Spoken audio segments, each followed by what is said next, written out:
right. Good evening, everybody, and welcome to another exciting and yawning episode of Keto Rocks with your host, Jim Hobbs. And to my right or left is Brian Damage Yawning Forsythe. The man, the myth, the legend, the carnivore. And anyway, hey, Brian, how's it going? I just ate a big helping of pork belly. It's sitting in my belly, so that's why I'm yawning. It's like post dinner kind of. So now, how do you cook your pork belly? Well, that's the first time I've done it. Actually, I smoked it, obviously, but yeah, it was just big slab, and I just did the crisscross thing on the skin because it had the skin on, and then smoked it for at 225 for, well, I looked up to how long you're supposed to do it. The temperatures always seem to be the same. You take it up to 165, then you wrap it and throw it back on so it goes to 203. The same numbers as like pulled pork. Right. But then after it gets up to 203, you're supposed to pull it back out of the foil. And then you put the barbecue sauce on it and put it back on the grill for like 10 minutes or so. So that was like the extra step. Now, the reason I'm asking you, I've never done pork belly either, and I was at Costco, and they had it's almost the size of a big beef ribs. It was pretty long pork belly, and I always picked it up, but I haven't done it yet. So, it's so good. And then how do you slice it? Do you slice it? Well, you can do it lengthwise, sort of like make it like bacon strips if you want, or the way I did it, I just started chopping it off on the end. So I've still got a big hunk that I saved, but I chopped the end off, and then I chopped it into cubes and threw it in a cast iron skillet and let it sizzle. And then I threw in some shrimp, and then I dumped in some scrambled eggs on top of it and made this whole big mess. But a good mess, right? A great tasting mess. Yeah, and I used a little bit of, I had that Primal Kitchen barbecue sauce. It's the unsweetened, but I added some of that Swerve brown sugar, the brown sugar replacement. Right. And then a little chipotle paste, and what else did I put? And a little apple cider vinegar to thin it out a little. So I sort of made it into my own little concoction. So overall, you say it takes about 3 hours from beginning to end, or is it? I got it on the smoker somewhere between 7:30 and 8 this morning, and when did I pull it off? Around 3 o'clock. So 8. Okay. Maybe 6 hours. About 7 hours. Well, it could have been 6 because I forgot. I also grilled a piece of salmon on a cedar plank, but I had to wait till the pork was done. So I pulled it off and let it rest while I did the salmon too. So yeah, it was about 6 hours altogether, I think. It did, the funny thing is at the end of it, once it got up to temperature in the foil, when I pulled it back out and put it back on the grill, the temperature started descending and it went all the way down to 180. And I'm like, man, that's not right. So I cranked the grill up to 250 and got the temperature to start coming back up. And I took it all the way back up to 203 before I pulled it off again. But it was weird how it just started going down. Yeah, you might just have caught it in a lull or something. Yeah. Now, do you clean out your Traeger after you've used it? After you've used it, do you clean it out? Not every time, but I did clean it today because on the longer smokes, I usually try to clean it out. If I'm just cooking steaks or burgers, I'll use it a bunch of times in between. Yeah, I cleaned mine out on Saturday because it's been a while, so I cleaned it out the where the bucket is, where it burns the pellets where it drops in, and that was all full of ash, and then ash so I broke out my chimney vacuum cleaner and sucked up all the ash and cleaned it out and and I did I did a brisket on Saturday. I think I sent you a picture of it. Oh, It yeah. turned out, turned out extremely juicy and tender. It was good. It Yeah, was well, good. the pork belly, it's like the pork version of a brisket when you slice it.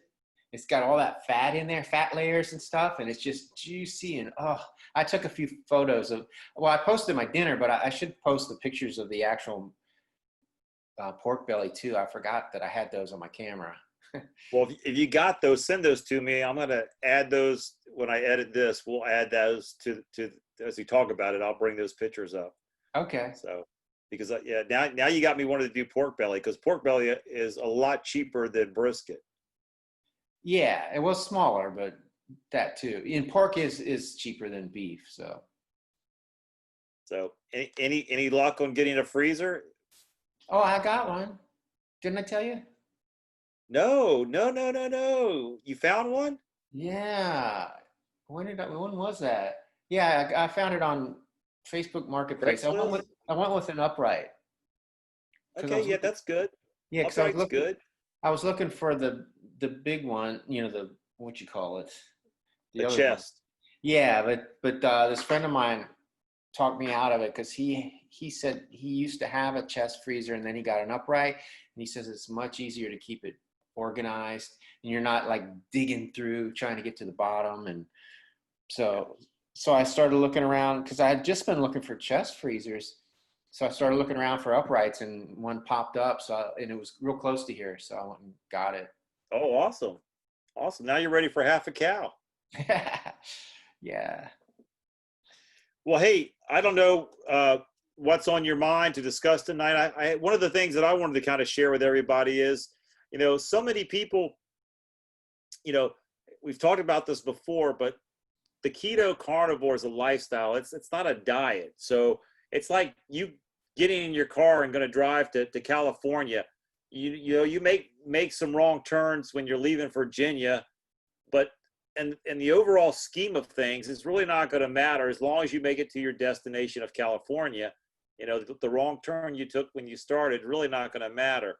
Well, same thing goes when you're looking at keto carnivore as a diet, and you put some food in your body that's not keto or carnivore approved. And then typically on a diet, you go, oh, I screwed up. And since I screwed up, I might as well screw up all the way. So, you throw yourself a pity party. You open up the bags of Doritos, you break out the chocolate bars, and you just have yourself a cry fest. You watch your favorite movie from your couch. That's what we typically do, because once we screw up, we might as well just go all the way. It's not the same when you're now looking to live a different lifestyle. Those things may happen, but don't beat yourself up and don't go, well, I screwed up today, I'm going to go ahead and just have everything that I want that's bad for me. Don't do that. I was talking to Brian earlier, it's like, just because you sliced the tip of your finger off, slicing a tomato, you don't want to go, well, you know what? I might as well just slice off the whole hand. You know what? I might as well just do the whole arm. No, just leave it at that. Patch it up. Go forward. So what I'm saying is, don't beat yourself up. It'll happen. Let it happen, but learn from it happening. Take a good look in the mirror. Say, why did I decide to do that? What triggered that? And learn your triggers as to why you decided to do that. So I don't know about you, Brian, but people, when you're in a group of people and you're the only one that's keto or carnivore, sometimes they may pray, oh, come on, have this, have the Big Mac with it. They'll throw stuff. Oh, have some fries or have some potato skins. They'll, come on, don't be a party pooper. Have some of these. This is a great opportunity for you to show them that you live a different lifestyle, and hey, look, that's great. I'm not going to have any of those, but I'll take those bacon wrapped scallops or stuff that you can have. Order the stuff that you can have, and that's where it's going to take a little bit of work on and research on your part, is to know where you're going to go. If you're going to get together with a group of friends, or you're going to go to a bar or a restaurant, go to their website, check out their menu, and look beforehand. Even give them a call. Say, hey, listen, I'm a carnivore, I'm a keto. Do you have keto-friendly options, or could you make some of the options that you have on your menu keto-friendly for me? And know beforehand, and that way it'll set you up for success. I don't know what you want to share in regards to that, Brian, but I just seen too many people who beat themselves up and then they don't prepare in advance. So when they do get put in that position, they just go ahead. I'm gonna go ahead and have the potato skins. I'll just be with everybody else, and then you pay a price for it. Right. Yeah. What I usually try to tell somebody is, try to look at what caused that to happen. Like, say they just start snacking on like unhealthy stuff. A lot of times it's, like in these times of like, quarantine and all that junk, people are giving into their emotions. And so the advice that I would give is, and like what I would do myself is have snacks that are on the good list, and that way, if I do feel like eating at a weird time, or if I'm, not really hungry, I can grab something that's on the, either carnivore or keto list, like, pork rinds or something that feels like a snack, but it's still not bad for me. Right. That's what I try to do instead of going all out and eating sugar and carbs and, burgers with the buns and or whatever. But that's more like at home, because it's easier for me at home because I don't have anything here. Like, I don't bring anything into my house that's junk. Right. But like you were saying, but how do you handle, like, if someone, let's say your next door neighbor invites you over for a barbecue, you come out there to barbecue and he's got the potato chips, the Doritos and everything. How do you handle a situation like that? Well, yeah, a couple of months ago, I got invited to a friend's birthday party, and he was sort of an acquaintance. I didn't know him real well, so I went, and I met a bunch of his friends, and they cooked burgers, and they had actually pulled pork, and they had burgers and hot dogs and something else. But then they had all the other stuff too that you would have, the chips and this and that, and but it was like a self-serve thing, and I just took a plate and I put a couple of cheeseburgers with no bun on my plate. I put some of the pork, just, I just took what I would normally have that I would make for myself, and nobody really even noticed. Yeah. Maybe somebody might have asked me something along the way, because I think somebody, sees my food posts or something, but if it wasn't for that, they probably wouldn't have noticed.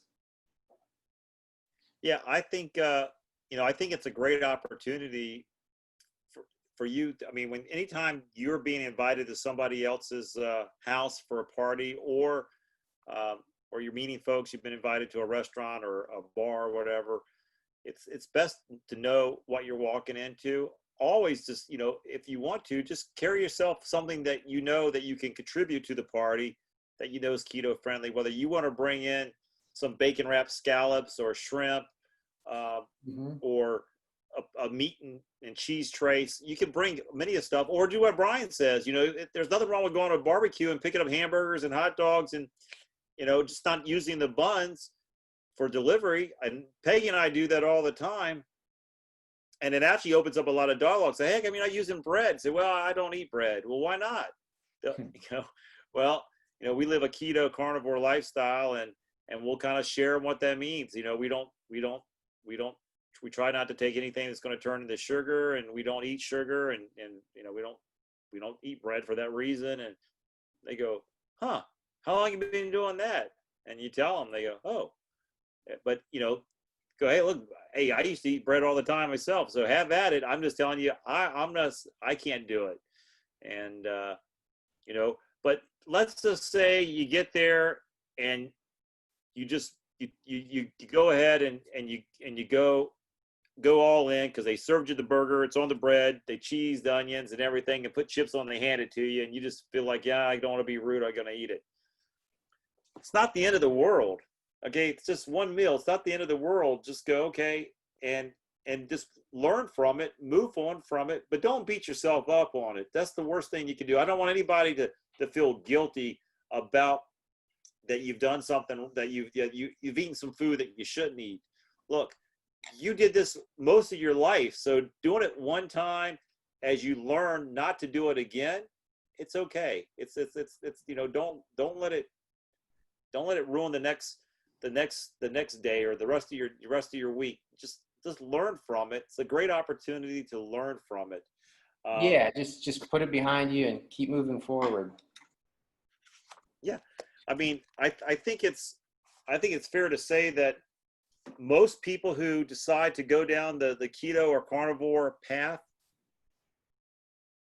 it wasn't like they just boom and they never went back to eating something that they shouldn't have or wasn't approved on their list, but you learn from it. And it's one of those things that there could be foods that have been comfort foods in your life, and the reality of it is, where's Brian taking the camera? He's going to his next door neighbor, and we got some deer. Can you see them? Yes, I do. We do see them. Look at those deer. Little young ones. I see two of them. There's two, right? That's what I see. Yeah, they're the two fawns. The mother's probably around somewhere too. She shows up. That's awesome. Yeah, they're cute, those little ones with the little spots. Yeah, we got one. I bought a salt block, and so I got it at the edge of the field. So in the mornings I watch the deer come out of the woods, and then he stays around, licks the block, and then scoots back off into the woods. So. Yeah, they love that salt lick on my fence post. They'll stand there for like half hour licking on it. I keep meaning to buy the apples that you were talking to, just buying, the apples that are not so great, and just buying them, but I haven't done that yet. I'm gonna do that tomorrow. So tomorrow I'm picking up apples. That's probably what they were looking for. I forgot to put them out today. Uh-oh. They'll be knocking your door, ringing your doorbell here in a second. Yeah. But anyway, I just, that's something that was just on my heart to share with everyone this evening. Just learn from it. The other thing that I wanted to kind of just lightly touch base on, especially with COVID and all that that's going on, when you go to the doctor and, you got maybe the cold, a flu, you may have an infection, whatever's going on with you, almost every doctor is going to automatically prescribe you an antibiotic. And I just want everybody to realize that antibiotics should be the last resort that you have to take. If it's really, because the reality of it is your body, if you're utilizing food as fuel and you are supporting your immune system, your body should be able to fight most stuff off. Now, I'm not a doctor. I'm not giving advice. I'm not telling you to listen to what I'm saying. I'm telling you, follow the advice of your doctor. Only thing I'm saying is there's nothing wrong with questioning when you're being prescribed an antibiotic. So just be careful with those, because they do wreak havoc on your body.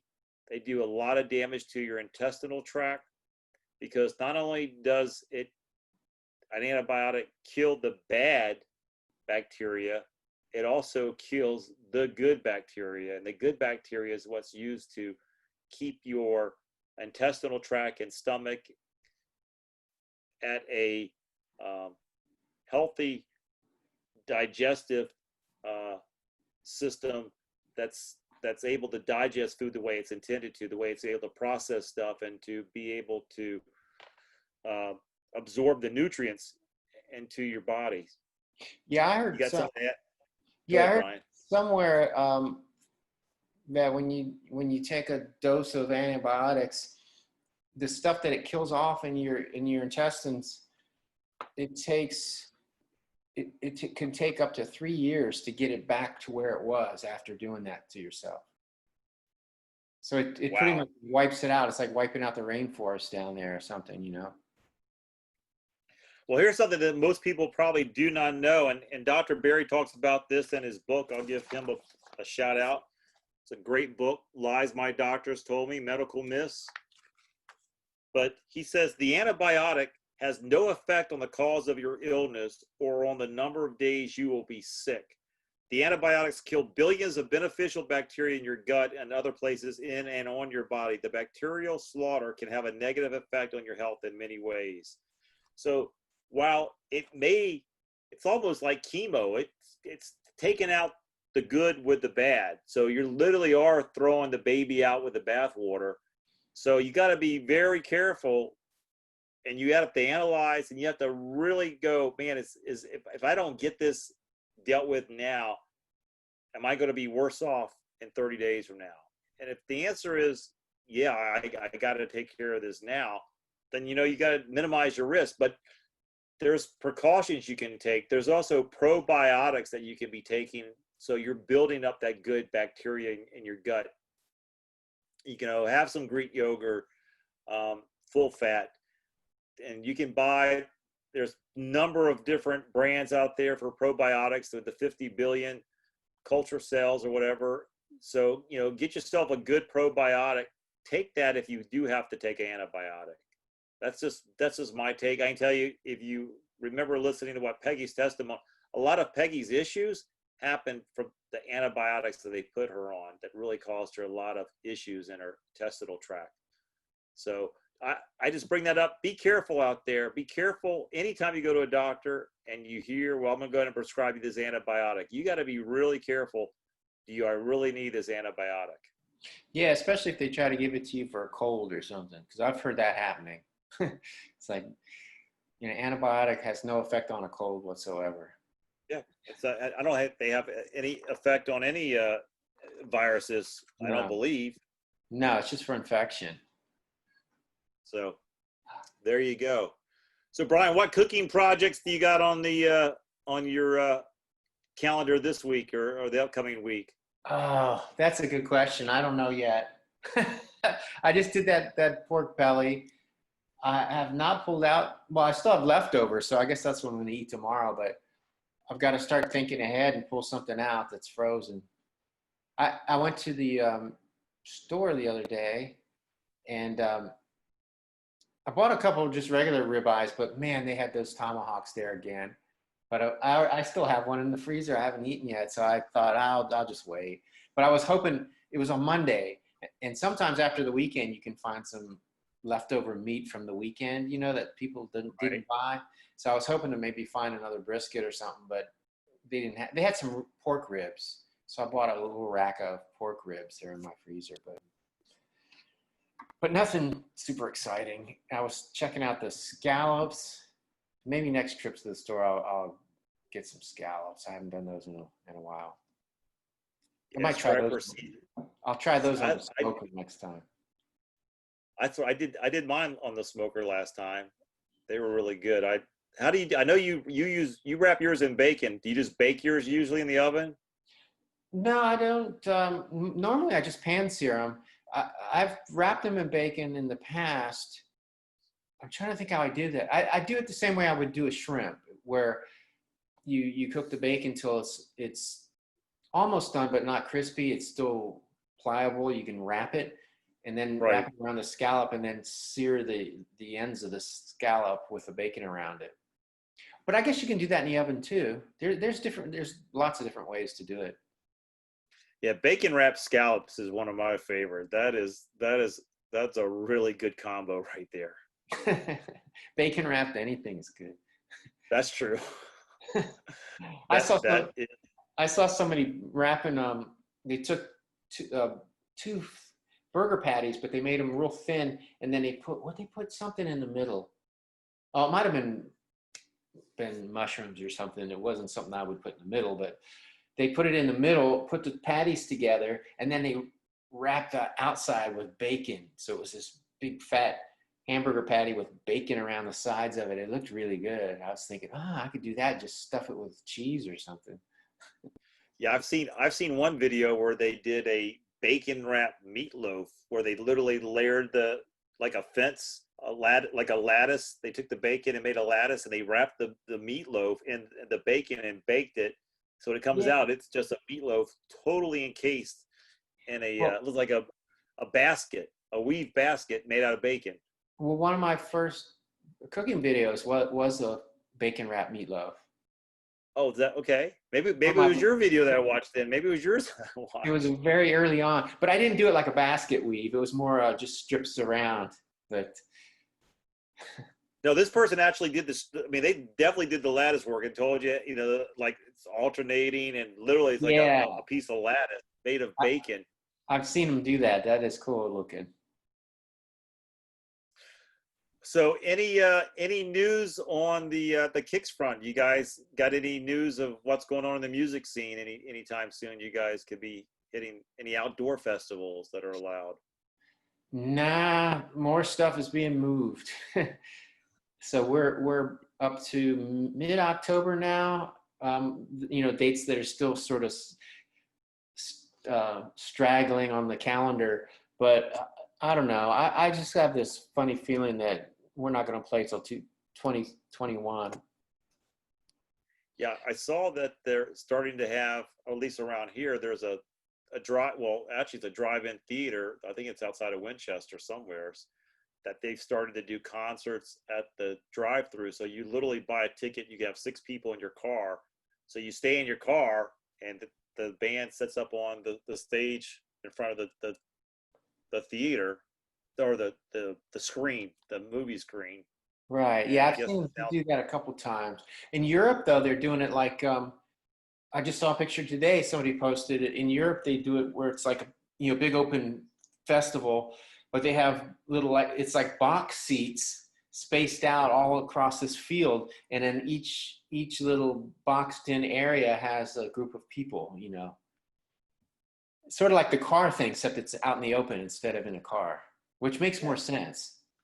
yeah, yeah. I mean, well, something's going to have to bust open because there's such a demand. I see the threads, I see the comments back and forth. People are people want to have their music. Yeah, they'll They definitely figure want it to out. hear. What's that? Somebody's going to figure out how to do it. Yeah. So whether they put you out in a field and put a bubble over you guys and everybody, there's a place. Where is that at? It's in Manassas, I believe, in Virginia. There's a place, and they have these plastic. I want to say like a shower enclosure that you get a chance to be in outside, and so like it's like a tent. It's like a see-through tent.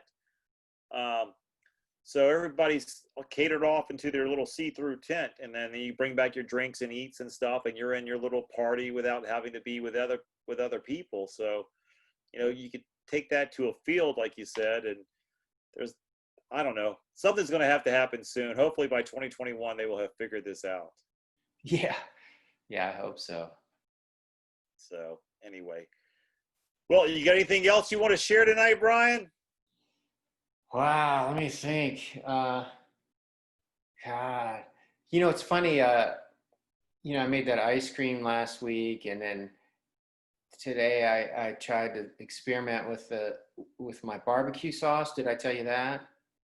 No, you tell me a little bit of that. You made some just for the pork belly. Yeah, because I was just gonna smoke it straight, but I was checking out different things, different recipes and the way different people do it, and the one looked interesting. It looked really good, so I decided, since I had some of that Primal Kitchen unsweetened barbecue sauce, I just took that and then I added some of the Swerve brown sugar to it, and chipotle paste and some apple cider vinegar, and mixed up my own little version. But it was a little bit sweet, and I put it on there. It was after I wrapped it at 165 and then took it up to the internal temperature up to 203, and then when I unwrapped it, I threw it back on the grill, and that's when I put the barbecue sauce on it. So you got the marks. You got the marks and the sauce on it. So you did it about for 10 minutes after you hit the 203 mark. No, it could, because the temperature started to drop, so I had to leave it on a little longer. So it was more like another half hour. Okay. And then once I chopped it up, I threw it I cut it into cubes, and I threw a bunch of them into a cast iron skillet, and then I put some more barbecue sauce in there with it. And then from there, I threw shrimp, and then I did the scrambled eggs on top of it. And but what I was going to say is, I did the ice cream. It's got the fake sweetener. I did this barbecue sauce. I used fake sweetener. I'm like thinking, I better watch it with the fake sweeteners. They're coming back. They're creeping back into your lifestyle. I know. I'm going to start getting used to the sweet thing again if I'm not careful, because I'm so used to not having sweet stuff. But I don't think it's not going to get in that easy. Well, I took your advice, actually. So I make this mud coffee, and I usually use liquid stevia in it, and I've been doing that. I think I've told you. I don't know if I mentioned it on here, but I've cut out whipping cream only because it seems to be messing with my stomach a little bit. So I've cut that out. I also cut the liquid stevia out, and I add the electrolyte, salt, and all that. The scooping that into my coffee in the morning, and it's amazing. I actually think after a couple of days, I like it better with the salt in the coffee than I do with the stevia. So it's like, wow, it's like I'm really tasting the coffee now. It's like it brings it out. It's like what salt does to sea salt brings out the dark chocolate. It's like that's what it's doing for my coffee now. So I think that's probably a permanent change. Yeah, salt is a really good substitute, and it doesn't take long to sort of switch your mind over, your perspective over to that, like wanting the salt in there instead of the sugar. Because I put salt in my coffee too. So between that and the butter, it's just it's actually I'm actually enjoying the flavor more. But back to your ice cream, I just want to give a shout out to Emily because I saw her take your recipe and make that ice cream, and her ice cream looked just as good as your ice cream, and your ice cream looked absolutely out of this world. Just the texture, the whole thing, it looked like a Dairy Queen blizzard that you could turn upside down. And so the texture and the flavor, and then of course you saying that it was some of the best ice cream you've ever had, so I have no doubt it was. And I think I talked to you over the weekend, like I was going to go get myself an ice cream maker and make it myself, but I'm afraid if I do that, then I'll be putting the stuff that I just got rid of, my whipping cream and all that, I will be turning back to the demon that's doing me in at the moment. So I'd be returning back to dairy. So I'm going to hold off, but I will give it a try probably in the fall, but I'll do it every so often. But I think as whatever's happening intestinally to me now with the whipping cream, I'm hoping it's going to let that part of my body heal up by not aggravating it with whipping cream. And hopefully come the fall, I'll be able to enjoy some brine ice cream. Yeah, I'm definitely not making this a habit. It's like once this batch is gone, I probably won't make it again for like 6 months. Because the whipping cream kills me too, even though it's so good. But it's probably, what's that? I was also gonna say about Emily's ice cream. See, it took me, that was my third try to get it right, but she got it right on the first try, so that's pretty cool. Yep, it's awesome.